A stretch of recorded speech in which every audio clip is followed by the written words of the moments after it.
Sa iba pang mga balita, mga batang scholar ni Pastor Apollo C. Quiboloy kinilala ang kanyang kabutihan sa kanilang Recognition Day. Ang detalye ng balita alamin natin kay Kapatid Kristen Levico. Assured, consistent, and quality education o mas kilala bilang ACQ Brand of Education. Ito ang kalidad ng edukasyon na hatid ng Jose Maria College Foundation Incorporated para sa mga mag-aaral nito. Hango sa pangalan ng founding president ng JMCFI na si Reverend Dr. Pastor Apollo C. Quiboloy, ang layunin at misyon na ito ay naisakatuparan sa pamamagitan ng mga tagumpay na nakakamit ng paaralan sa kasalukuyan.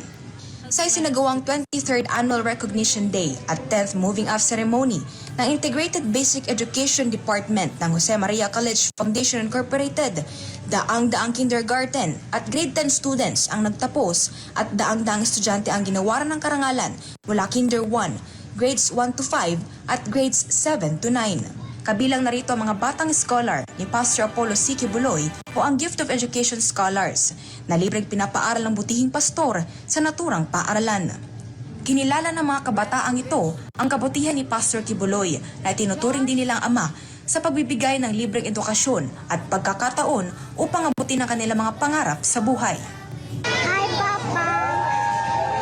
I love you and I miss you. This award is for you of recognition. I miss you, Papa. Thank you for the food. And my birthday wish is for you. My birthday wish to let you come back here and take care of you. Hi, Papang Pastor. I miss you. I love you. I hope you will come back here soon. Thank you, Papang Pastor, for the gift of education. We love you. Papang, thank you for sending me to this school po. I love you, Papang.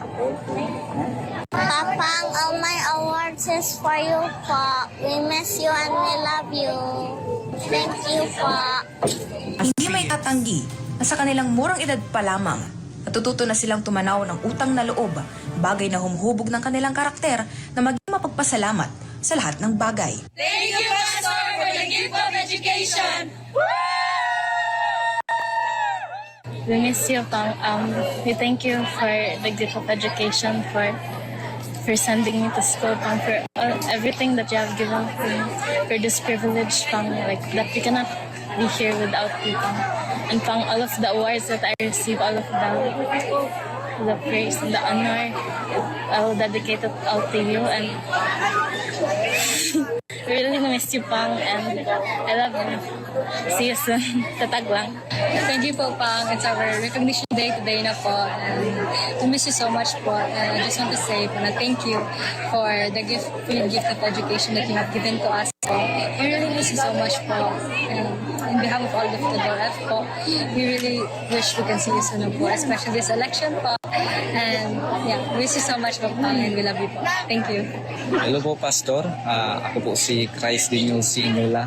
At nagpapasalamat po ako ngayon sa inyo po sa mga big privilege po na naka-eskwela po kami dito sa Jose Maria College and marami po kaming awards at salamat po sa mga blessings and we will always tatag lang po, Pastor. We love you, Pastor. Hello po, Pastor. Thank you so much for the very big privilege to be here today. We are graduating from junior high school. I'm so grateful to be part of GOEF. Thank you so much for all the blessings or all the opportunities in life. Thank you so much. I miss you and love you.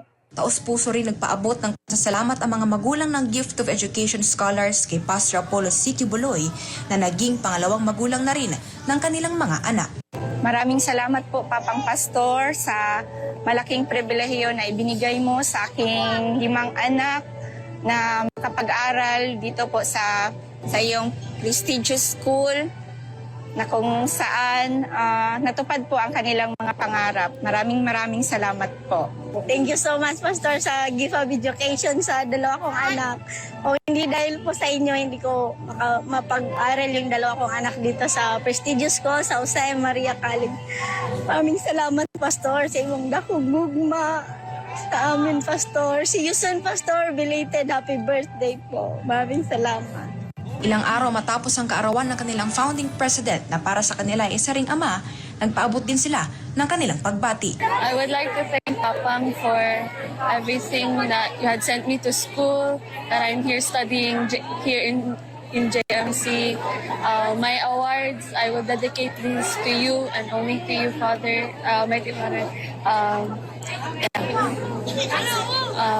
Pang, I really miss you, Pang. I wish you were here po.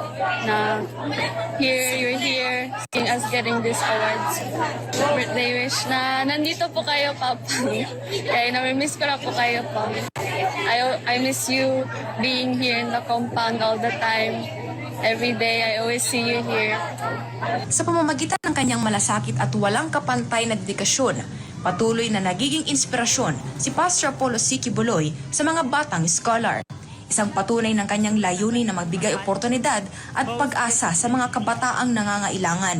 Ang magbigay ng dekalidad na edukasyon ay isa lamang sa marami pang hangarin ng butihing pastor para sa mga kabataan. Isa rin ito sa mga advokasiyang nais itong isulong kung mabibigyan ng pagkakataon sa Senado. Thank you, Papang Pastor, for the gift of education. We love you!